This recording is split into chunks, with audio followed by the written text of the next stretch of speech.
Hey everybody, it's more slowly and thought. Welcome to another edition of the Mo Show Live, our first edition here for 2026. I'm excited to kick off the Mo Show for this year. Can't believe it's been going on and we're 100 plus guests deep, and I'm super excited about today's guest.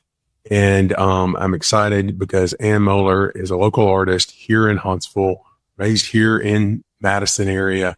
And if you come downtown, you've probably seen one of Ann's latest pieces of artwork. Maybe you didn't realize it was hers. But on the Jefferson Street side of the Clinton Avenue parking deck is the Together We Rise mural. And that's one of Ann's latest pieces of work. And so we're going to talk a little bit about Ann's background, a little bit about her work as an artist, that particular mural, and her studio.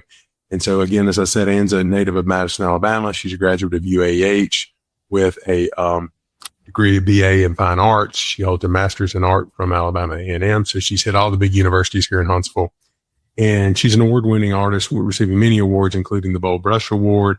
And she has been featured in several Oil Painters of America exhibits.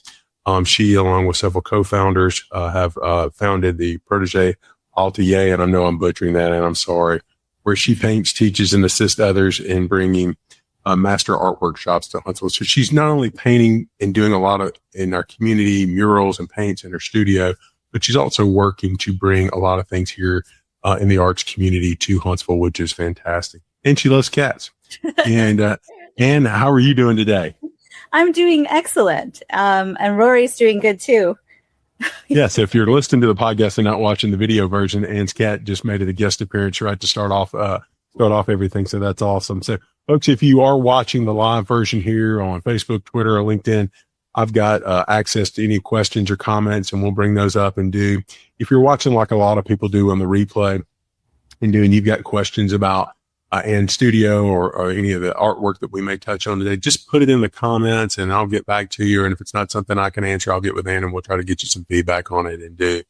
So Ann, thanks so much. I guess the first thing I kind of talked to you about was, if people are just kind of discovering you for the first time by maybe seeing one of your murals or from today's podcast, how would you describe yourself as an artist? Right now it's pretty versatile. My biggest background is in classical oil painting. That's what I've done the most of, and a lot of figurative work, a lot of portraiture, like the piece that you see in progress behind me, which is definitely different in scale than the work that's more recent that I've done, where I've moved into the realm of public art. Yeah. What interested you? Was there just opportunities? Was there some in particular that kind of steered you a little bit towards the public arts lately? Well, I have to credit that to Arts Huntsville, because they started offering calls for local artists, and also offering informational sessions and training about how one enters that arena. Before that, the world of public art, murals, sculpture, all of that was sort of a mystery to me. I didn't know how that happened. I thought, I guess one day you get famous enough and someone asks you to do, some, really big piece for their city. And I didn't realize that there's a whole formal process of qualification, resume, presentation, portfolio, proposals. And once I learned from Arts Huntsville how to make a proposal, it opened up a whole world for me. And I was fortunate, I think, to have a background in graphic design, which helped too, because once I saw what a beautiful proposal looked like, I was completely capable of doing that. I just didn't know anything about it before that. Yeah. So. Well, that's really interesting that there was this whole extra world that was out there that now has allowed you to kind of expand upon, your audience and use your abilities and talents in different ways that, where you can still do one version of doing self-portraits or smaller versions of things that you might paint in your studio, and something as large as 3-4 story, murals. And so that's really cool.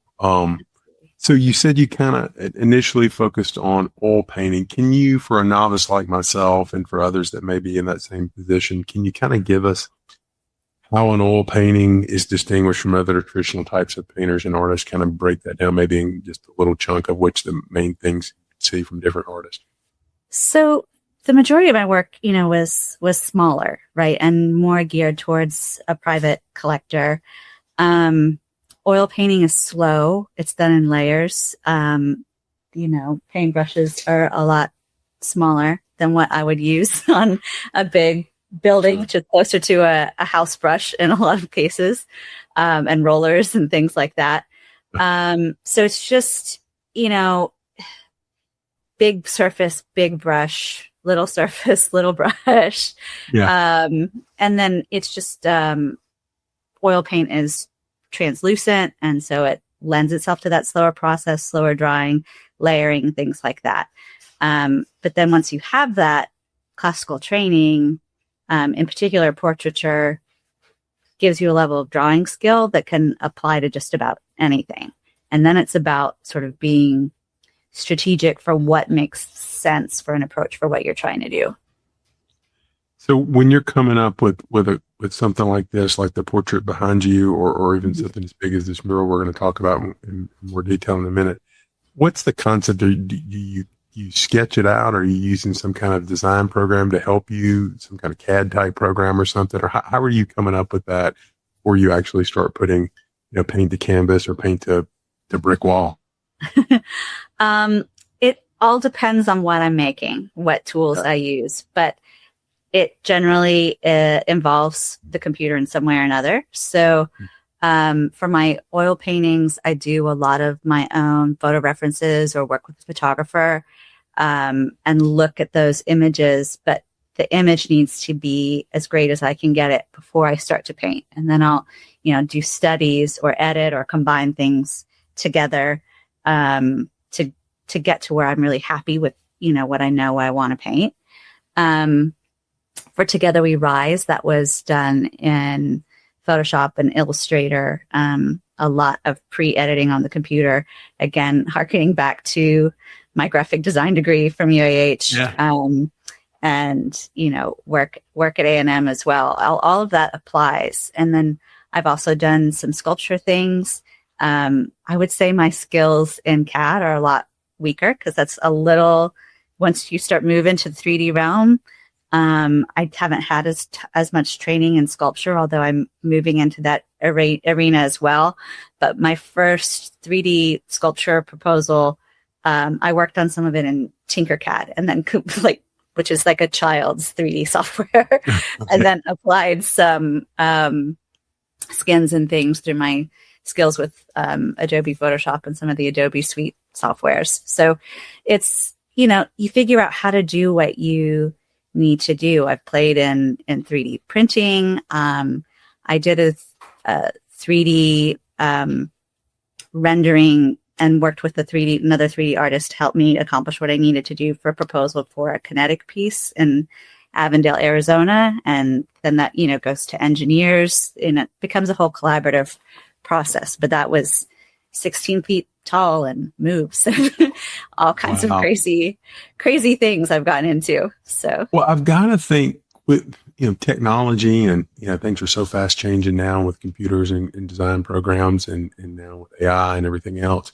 But I've got to think that has changed how an artist like yourself, puts something into concept and can fine tune it before you actually maybe start the actual painting itself. I mean, when you probably started years ago, 15, 20 years ago, or whatever it may be, that process has changed a lot, I bet, due to technology, hasn't it?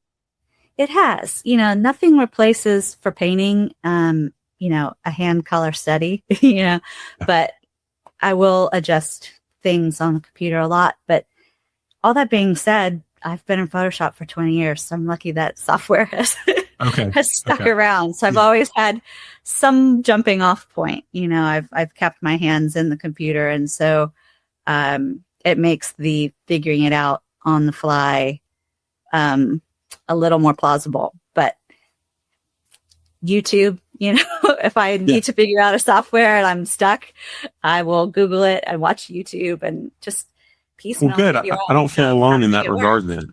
Yeah. Right. Exactly. I think we all use it for different things. Yeah, absolutely. Well, when you're starting a new painting, is kind of what comes first as an artist? Is it the concept? Is it the image? Is it some kind of feeling that you're trying to capture? Kind of where do you typically start if someone comes to you with a general idea? So there are different paintings. There are Anne's idea. So like this is part of a series of Queen's Rising. And so some people walked into my studio and I was like, ooh, these would be beautiful models. And we went out and we did a photo shoot in this wildflower trail stream here, near Huntsville Hospital. Beautiful, beautiful little nature trail, and did a photo shoot. And I'm like, these pictures are gorgeous. And then it inspired a whole series of work evolving off after that. Like, here's this idea of female empowerment. And then we've done some images with candles, and, it just, an idea evolves that way. Or it can be from a song lyric. It can be from just something beautiful that I see. But then for portraits of someone from their family, a lot of times I have to get to know what that person is about and then figure out how do I combine that with the kind of work that I want to do and still tell the story about them. Okay. That's really interesting. Yeah. You kind of feel like if you get to know the subject a little better, you can kind of better portray them in more of a natural scene, or be able to portray what the person that's requesting the portrait is looking for, I guess. Absolutely. Absolutely. And sometimes it's a combination. Like if it's a family member, people may all have, I'll do a posthumous portrait and people may all remember someone a little differently. And so I'll try and capture all of that into one. And generally there's a huge study of a lot of photo references to try and get one painting.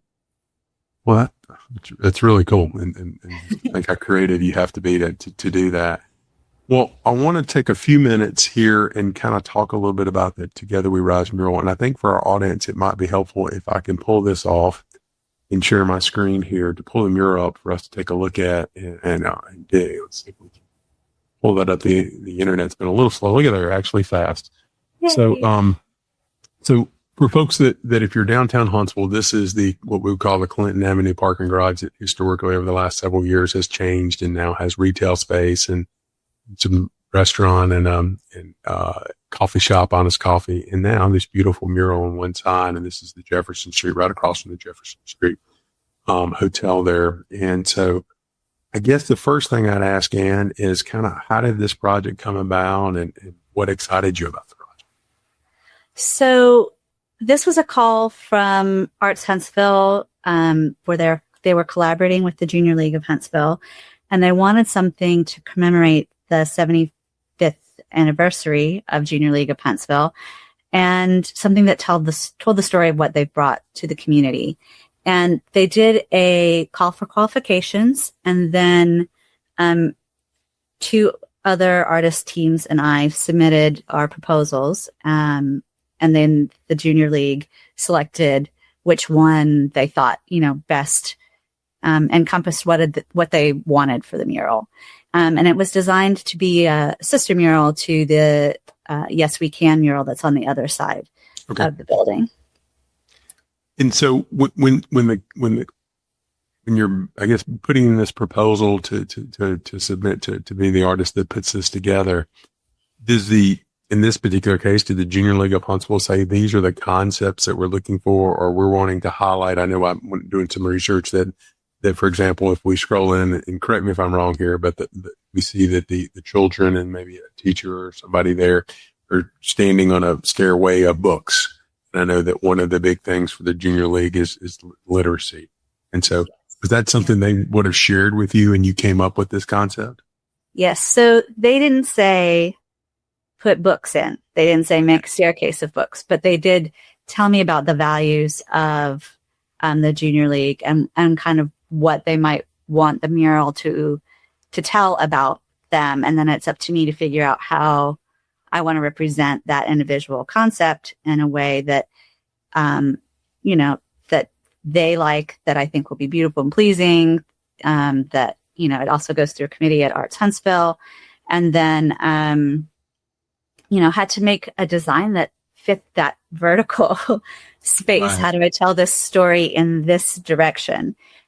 Which is where, the idea of a tree and the staircase of books started to form. Kind of fit the canvas, if you want to call it that. Yeah, right.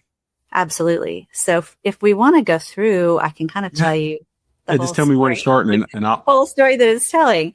Yeah. We can go top to bottom or bottom to top, up to you. Okay.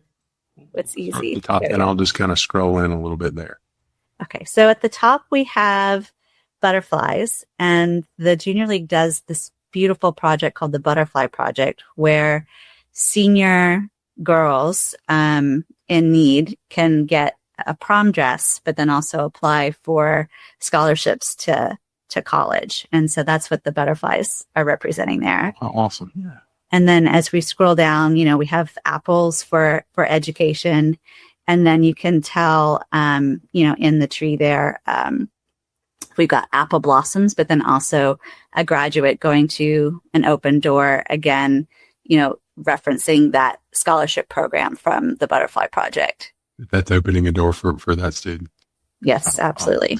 So, and then they also do a lot of work with Harris Home. And so that birdhouse is actually a takeoff from the Harris Home logo, which is a home for foster children. And then they do a lot of work with hunger in the community as well, which is, apples is one of their symbols. And so I'm using the apple and like the woman giving the child an apple as a representation of their fighting hunger in our community. Okay. And then as we keep going down, we've got a representation. They were actually instrumental in founding Panoply, which is, our huge arts festival that happens every year, which is just not to be missed. It's, Sure. Probably a part of why I became an artist, is part of my inspiration as a kid going to Panoply. Oh, how neat. Yeah, seeing all the artists' tents and all the performances and things. It was a big deal, and it's inspiring to see people working professionally in the arts when you're a kid. So, and then as we scroll down, it's, our literacy at the root of everything. They're supporting education in our community. And then the watering can is the Junior League, and it's us, right? Watering our whole community and growth coming from that as our foundation. And I felt like that was the story that they wanted to tell. How long, just curious, Ann, how long the general concept that we're seeing that you just described, not the actual final rendering there before you painted it. How long did something like that take for you to kind of come up with that? I think I spent a little over a month on the proposal design. Wow. Yeah. Just amazing how creative, but how you really captured, it sounds like, what the core of what the Junior League of Huntsville is, and their values in this work. Thank you. Yeah. I mean, that was the task at hand, and they're doing something beautiful. And I was really honored to be able to represent it in a way that I feel like was beautiful as well. So, yeah. Tell us a little bit about how big, for people's perspective. I'll zoom back out. This is literally a parking garage. If you're looking at it, my car's probably parked about right there right now. It is. And so talk about the size of this and kind of the mindset that you have to have when you're working on something of this scale in terms of design and pulling it off, actually painting it, versus, say, a portrait like you've got behind you there.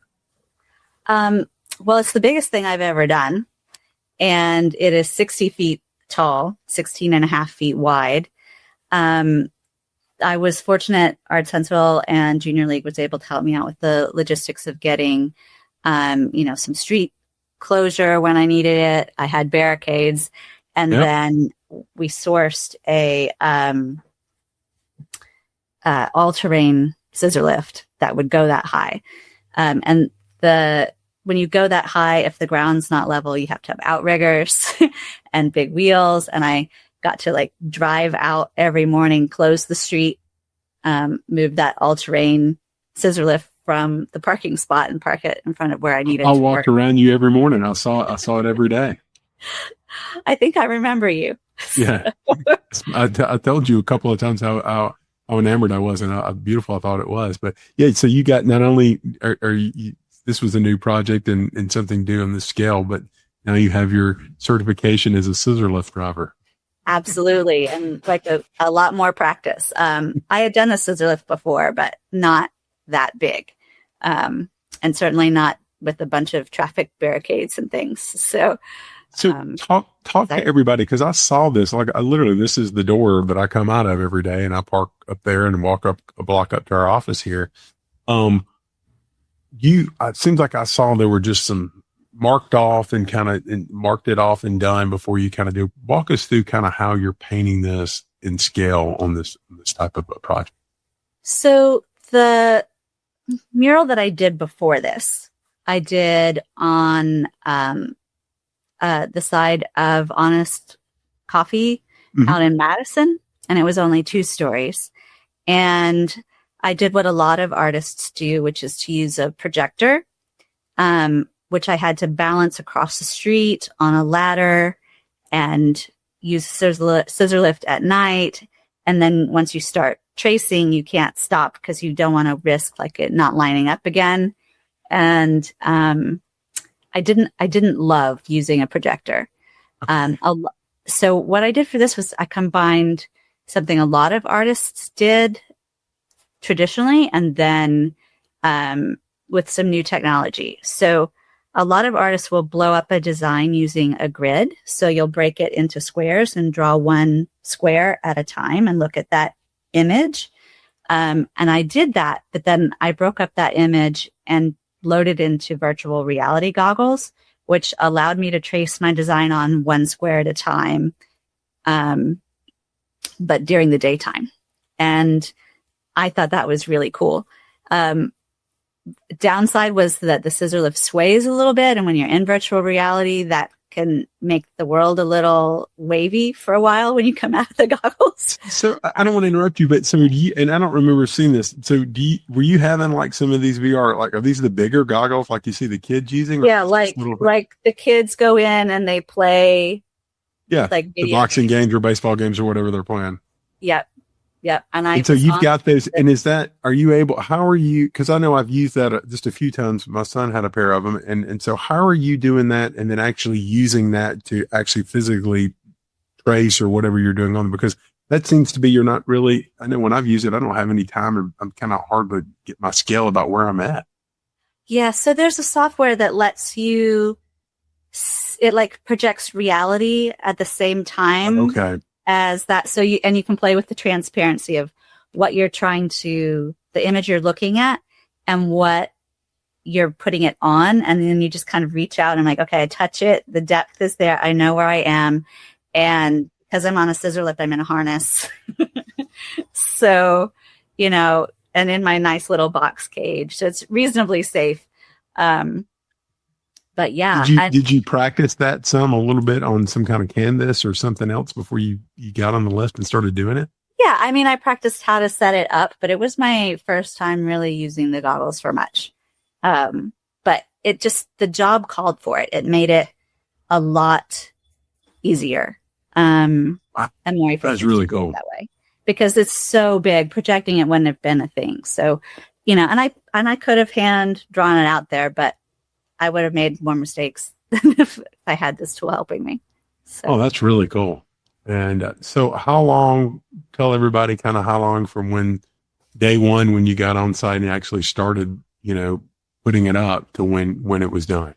I think it took about 6 weeks. The goal was a month. Just tracing the design on took a week. And then after I had everything outlined, I was able to get a team up there. So one of the stipulations for the junior league was it could only be female artists working on it. But luckily I have a lot of friends. And so I was able to hire other people because once I had the squares out and it was all traced where I wanted, I was happy. I had images and it's basically this color goes here. Y'all help me paint the apples red. And that helped it move efficiently along at that scale. And then, there was about a week of touch-ups and approvals, and then it was done. Then we were out, and it was awesome. What's been the feedback that you've gotten since then? I know there's a nice little placard up there that recognizes the junior league and has a QR code, and your name is the artist. What kind of feedback have you got? Well, knock on wood, so far nothing negative. Everyone seems to love it. That blue color, the teal is a big hit. Even when I just painted the background color, people were like, "Yeah, pretty, paint the whole building." So, it's been all love and really, really rewarding. And I think that's part of what I like about public art the most is that people see it. I'm adding something to everyone's lives versus, private commission only gets seen by a few people. Yeah. Well, I tell you what, it makes you smile when you go downtown and do, and it's a perfect, the beauty of it and the colorfulness of it and the meaning of it. It's perfect with downtown. And you got that for people. If you're looking at the picture there, you've got the umbrella alley there and do that is fun and has colorful and do. And that is just a perfect transition into the piece of art there that you put together with the junior league. I'm delighted every time I catch a glimpse of it out of the corner of my eye when I start down the street. I'm like, yay, my thing, my mural is there. Well, and then we have so many visitors that are literally across the street from this, folks. Is a really nice boutique hotel called the Jefferson that we have so many people come and are here for visiting for work or for recreation, and they're staying there. So that's literally they are walking out of the front door and they see your mural every time. Yep. And Baker and Abel, which I've gone up there to have a cocktail to celebrate the rooftop bar. So, yeah, it's great. Well, as we get ready to wrap up and tell us a little bit too about your studio. We thank you for sharing all the detail there on the mural, but tell us a little bit about your studio, Studio 271 at Low Mill, and maybe tell folks that may not be familiar with Low Mill what Low Mill is and a little bit about what we might expect if we came to your studio. Well, if you're an artist, Low Mill is the happiest place on earth, not Disneyland. I feel so lucky to get to be part of that community. There's another artist or someone there that could help with anything or has anything that you need, including now there's an art supply store next to my studio, which you couldn't get any better than that. But all helpful neighbors, all brilliant, creative people. And, all kinds of food, everything that you could want. It's open to the public Wednesday through Saturday, 11 to 7, I think are the hours.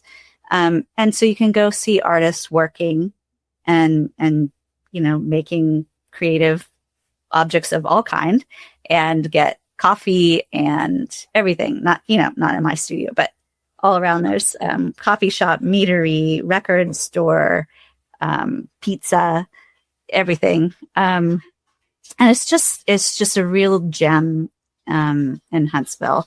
And absolutely. I kind of can't believe we have it. So a lot of times artwork is very introverted and artists spend a lot of time isolated. This is me, working in my den today, but, to get to be around people and to not really have to be alone and to be part of something like that, it is really, really special. My studio is 271. It's on the second floor, on the floor area that used to be called the Flying Monkey. It's near the theater. In March sometime-ish, I'm going to be moving back into my old studio where Ravenwood Meadery has been. They're moving outside, so I'm shuffling back into that spot. That studio is 2069, so same floor, just on the north side.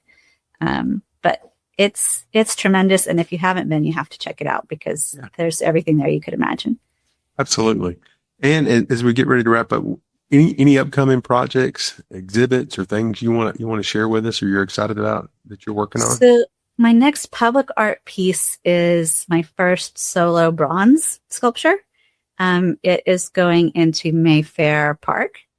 So very, very close to the mill there. It's a ballpark, for kids. And it's a sculpture of a little girl, and she's got her arms outstretched and pilot goggles and helmet on, and she's running like she's about to fly.